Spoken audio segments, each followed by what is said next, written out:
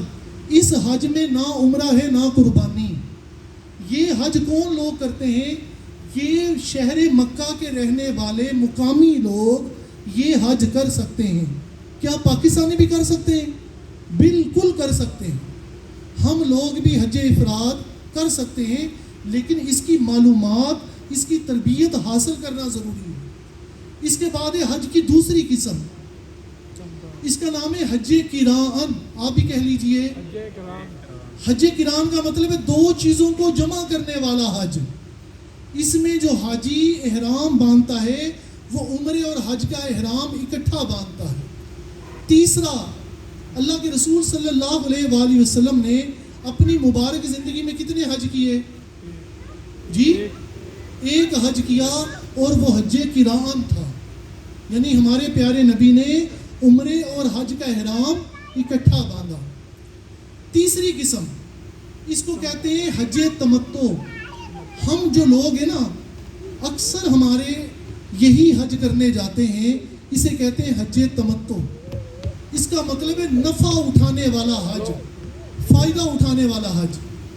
یہ بچوں کو تھوڑی دیر کے لیے بس پلیٹیں لگ گئی ہیں, اس بات کی علامت ہے کہ مولوی صاحب آپ بس کیجیے.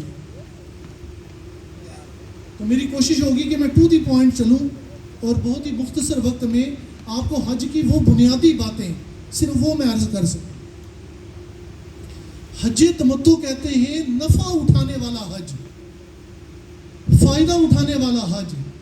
اس میں ہم کرنے کیا جا رہے ہیں؟ یہاں سے کیا کرنے جا رہے ہیں جناب؟ حاجی صاحب سوچ میں پڑ گئے, کرنے کی جا رہے ہیں, حج کرنے جا رہے ہیں. تو عمرے کا نفع اٹھائیں گے کہ ہم یہاں سے عمرے کا احرام باندھ کر جائیں گے, وہاں جا کر عمرہ کریں گے اور احرام کھول دیں گے. یہ ہم نے نفع اٹھایا, کرنے ہم حج جا رہے ہیں. اس کو کہتے ہیں حج تمتع. یہ سب سے آسان حج ہے. اب جو میرا بیان ہوگا آگے وہ سارا حج تمتع سے متعلق ہوگا. یاد رکھیے کہ یہ جو حج ہے نا, جہاں یہ ایک فرض کی ادائیگی ہے, وہیں اپنے اندر تبدیلی لانے کا موقع بھی ہے کہ اللہ کے بندے اب تو بدل جا, اب تو تبدیل ہو جا, اب تو اللہ کی نافرمانیاں چھوڑ دے. یہ ہمارے پاس ایک موقع ہے. تو محترم حاجیوں, دوسری بنیادی بات جو میں نے پہلے بھی بتائی کہ ہم یہاں سے عمرے کی نیت کر کے جائیں گے, حج کی نیت نہیں کر کے جائیں گے. دوسری بنیادی بات ہے حج کے ایام. کتنے دنوں میں حج ادا کیا جاتا ہے؟ 5 دنوں میں. کتنے دنوں میں؟ 5 دنوں میں. 10 ذی الحج, 11 ذی الحج, 8 ذی الحج, 9 ذی الحج, 10 ذی الحج, 11 ذی الحج اور 12 ذی الحج. 5 دنوں میں حج کے ایام ہیں جن میں حج کے مناسک ادا کیے جاتے ہیں. کتنی جگہوں پر حج کیا جاتا ہے؟ 4 مقامات ہیں جہاں پر حج کیا جاتا ہے. سب سے پہلا مقام مسجد حرام, دوسری جگہ وادی مینا, تیسری جگہ میدان عرفات, چوتھی جگہ وادی مزدلفہ. مسجد حرام, مینا, عرفات, مزدلفہ, یہ 4 جگہیں ہیں جہاں پر حج ادا کیا جاتا ہے. اس کے بعد اچھا, یہ جو جگہ ہیں ان کی باؤنڈری ہیں, ان کی حدود ہیں. ان حدود کا ہم نے خاص طور پر خیال رکھنا ہے. مینا کہاں سے شروع ہوتا ہے, کہاں ختم ہوتا ہے, یہ بورڈ وہاں پر لگے ہوئے ہیں. یہ بنفشی رنگ کے بورڈ لگے ہوئے ہیں. مزدلفہ میں جامنی رنگ کے بورڈ لگے ہوئے ہیں. عرفات میں یہ پیلے رنگ کے بورڈ لگے ہوئے ہیں. یہ خاص طور پہ ہم نے ان کا خیال رکھنا ہے اور ان حدود کے اندر رہنا ہے. یہ انتہائی ضروری ہے. ان باتوں کا ہم نے خاص طور پر خیال رکھنا ہے. جب مینا میں ہونا ہے تو پھر مینا میں ہی رہنا ہے. جب مزدلفہ میں ہونا ہے تو پھر مزدلفہ میں ہی رہنا ہے. میدان عرفات جانا ہے تو پیلے رنگ کے بورڈ کے اندر کی طرف رہنا ہے, باہر کی طرف نہیں رہنا. یہ نہیں سوچنا کہ رش سے بچنے کے لیے میں بار بار ہی رہتا ہوں, جلدی نکل جاؤں گا. حاجی نے جلد بازی کرنی ہے اور بے صبری نہیں کرنی. حج صاحب, حج کے مناسک, کن باتوں کا نام حج ہے؟ حج کے 3 فرض ہیں اور 6 واجب ہیں. حج کے کتنے فرض ہیں؟ عمرے کے کتنے فرض تھے؟ اور واجب کتنے تھے؟ اور حج کے کتنے فرض ہیں؟ 3 فرض ہیں اور 6 واجب ہیں۔ پہلا فرض احرام کی حالت میں ہونا، عمرے کا بھی پہلا فرض اور حج کا بھی پہلا فرض۔ حج کا دوسرا فرض وقوف عرفہ، حج کا تیسرا فرض طواف الزیارہ، اور حج کے 6 واجب ہیں۔ پہلا واجب وقوف مزدلفہ، دوسرا واجب رمی جمار، تیسرا واجب قربانی کرنا، چوتھا واجب حلق یا تقصیر کروانا، پانچواں واجب حج کی صحیح کرنا، اور چھٹا واجب طواف رخصت الوداعی طواف۔ 3 فرض ہیں اور 6 واجب ہیں۔ حج کے دن کب شروع ہوتے ہیں؟ اب توجہ میری جانب رکھیے گا۔ 8 ذی الحج سے 12 ذی الحج، 5 دن ہیں حج کے۔ ان سے پہلے جو ہماری بسیں ہیں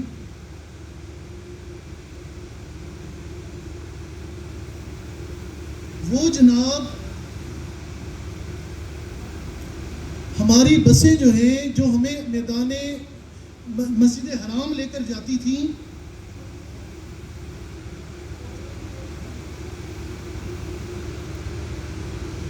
یہ دلشاد میں کب بند ہوں گی بسیں؟ 5 ذی الحج نا؟ ہاں، وہ جو سب کے لیے وہی ترتیب ہے۔ اچھا، میں نے سمجھا کوئی سختی نہ کی ہوئی ہے آپ نے، ماشاءاللہ نرمی ہے آپ کے لیے، الحمدللہ۔ 5 ذی الحج کو ہماری بسیں بند ہو جائیں گی۔ یہ سارے حاجی، بھلے جو سرکاری حاجی ہیں، سب حاجی، کیونکہ اب ہم نے حج کی تیاری کرنی ہے۔ اب ہم نے کیا تیاری کرنی ہے؟ حج کی تیاری کرنی ہے۔ آپ نے اپنی بلڈنگ پر رہتے ہوئے، شوقیہ میں رہتے ہوئے ایک انتہائی اہم کام کرنا ہے۔ وہ کام ہے کہ آپ نے اپنی تھکاوٹ اتارنی ہے۔ آپ نے کیا اتارنا ہے جناب؟ نماز پڑھیں، کھانا کھائیں، سو جائیں۔ نماز پڑھیں، کھانا کھائیں، سو جائیں۔ ابھی آپ کو یہ بات عجیب لگ رہی ہوگی، حاجی صاحب آگے جو دن آ رہے ہیں نا، حج کے دن، یہ مشقت والے دن ہیں، یہ قربانی والے دن ہیں، جاگنے والی راتیں ہیں، رب سے مانگنے والے دن آ رہے ہیں۔ تو حاجیوں کو آرام کا موقع دیا جاتا ہے کہ حاجی صاحبان اپنی تھکاوٹ اتار لیں، اپنے آپ کو حج کے دنوں کے لیے تازہ دم کر لیں۔ ان دنوں میں ہم نے آرام کرنا ہے، گپیں نہیں لگانی، نیند پوری کریں، تھکاوٹ اتاریں۔ اس کے ساتھ ہم نے کچھ ضروری کام کرنے ہیں۔ پہلا کام، جس طرح عمرے کی جسمانی تیاری کی تھی، اب حج کی بھی جسمانی تیاری کریں۔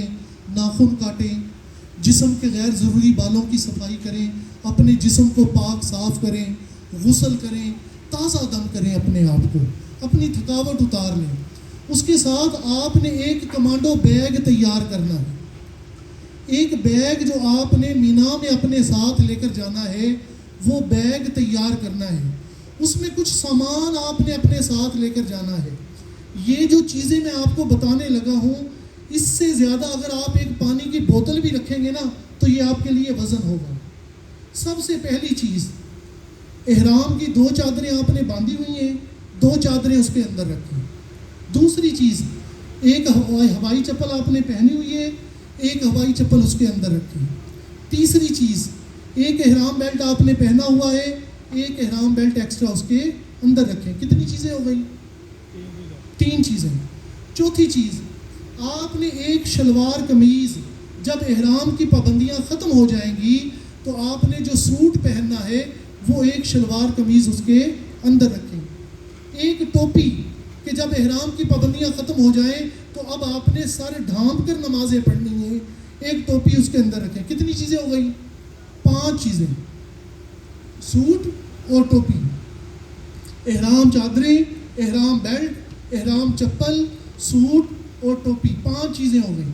چھٹی چیز، آپ نے اپنے ساتھ خشک ڈرائی فروٹ، بسکٹ، چنے، یہ لازمی اپنے ساتھ لے کر جانے ہیں۔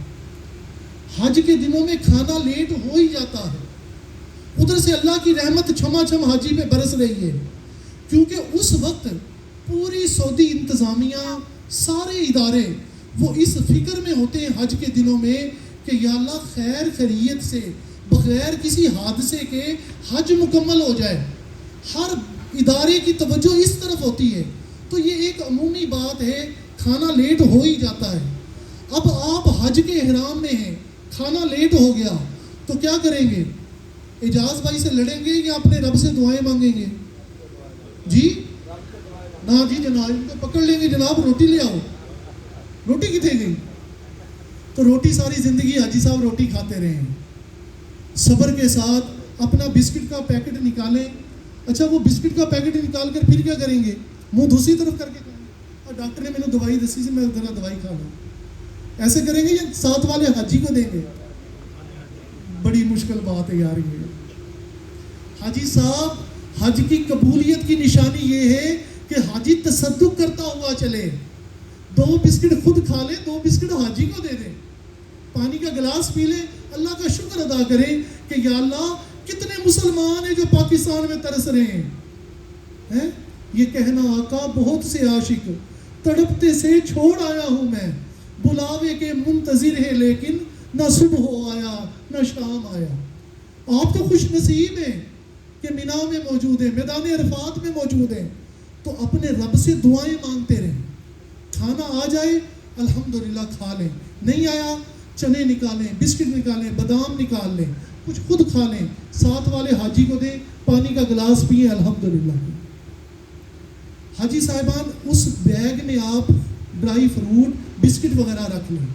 ایک مسلح, لائٹ ویٹ مسلح الحمدللہ یہ آپ کے سامان میں موجود ہے. یہ جو آج آپ کو تحفے میں دے رہے ہیں تو اس میں وہ لائٹ ویٹ مسلح بھی موجود ہے, یہ لازمی اپنے ساتھ لے کر جائیے گا.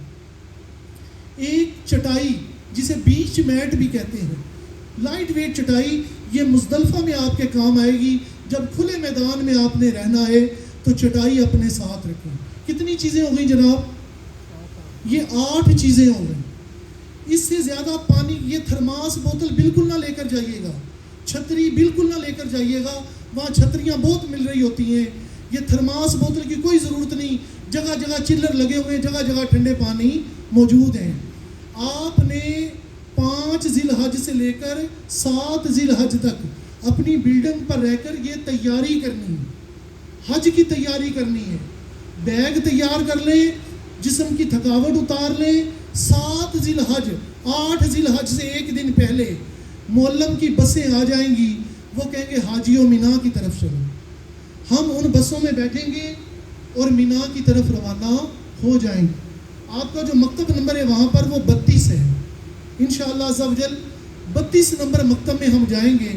اچھا اب یہاں پر ایک مسئلہ ہے, شوقیہ سے مینا بالکل قریب ہے اور وہاں پر 100 حاجیوں پر ایک بس دی جاتی ہے. معلم کی طرف سے 100 حاجیوں پر کتنی بس دی جاتی ہے؟ ایک بس. اور اس بس میں 50 حاجی بیٹھ سکتے ہیں. وہ کیا کرتے ہیں کہ جناب 50 حاجیوں کو چھوڑ آئیں, پھر باقی 50 کو لے جائیں. اور آپ ہیں 63 حاجی. اب آپ کے لیے یہاں تو یوں کر لیں کہ جو جوان ہیں اگر 10-15 منٹ حج کے رستے میں کھڑا بھی ہونا پڑے بس میں تو کیا خیال ہے, کھڑے ہو جائیں گے یا کہیں گے نہیں نہیں جناب آدھوں کو چھوڑیں پھر آدھوں کو لے جائیں؟ میرا خیال آسانی اس میں ہے کہ 10 ایسی بسیں ہوں گی, 10-15 منٹ اگر اس میں کوئی کھڑا بھی ہونا پڑا تو کوئی اتنا بڑا مسئلہ نہیں ہے. یہ یعنی اپنے طور پہ آپ اپنے آپ کو ذہنی طور پر تیار کر کے جائیں کہ 50 سیٹوں کی بس ہوگی, پہلے خواتین کو بیٹھنے دیں, بزرگوں کو بیٹھنے دیں, اس کے بعد اگر جگہ مل گئی تو آپ بیٹھ جائیں, ورنہ کھڑے بھی ہو جائیں گے. 10-15 حاجی کھڑے ہو جائیں گے تو اتنا بڑا مسئلہ نہیں ہے. لبیک پڑھنی ہے. اب آپ نے کب شروع کرنی ہے؟ آپ نے احرام کی چادریں اپنی بلڈنگ پر باندھ لی, وضو کر لیا, 2 نفل احرام کے پڑھ لیے. اب بلڈنگ پر بس آ گئی, آپ بس میں سوار ہو گئے. جس طرح عمرے کی نیت کی تھی جب جہاز میں بیٹھ گئے تھے, اب بس میں بیٹھ گئے, بس مینا کی طرف روانہ ہوئی. اب ہم نے حج کی نیت کرنی. کتنا مبارک دن ہے, آج ہم حج کی نیت کریں گے. اپنی مادری زبان میں نیت کر لیں, اے اللہ میں حج کا ارادہ کرتا ہوں, میرے لیے آسان فرما, میری طرف سے قبول فرما. اس کے بعد اب ہم نے لبیک پڑھنی ہے. یہ حج کی لبیک ہے, یہ حاجی کا ترانہ ہے. بس میں لبیک پڑھتے ہوئے مینا میں جائیں گے. آپ مینا میں پہنچ گئے, سبحان اللہ, خیمے ہی خیمے لگے ہوئے ہیں, خیموں کی بستی ہے. آپ وہاں پر پہنچ گئے, لبیک پڑھتے ہوئے اپنی بس سے اترے, اپنے خیمے میں جا کر بیٹھیں گے. ایک خیمہ خواتین کا ہوگا, دوسرا خیمہ سامنے والا مردوں کا ہوگا, درمیان میں رستہ ہوگا.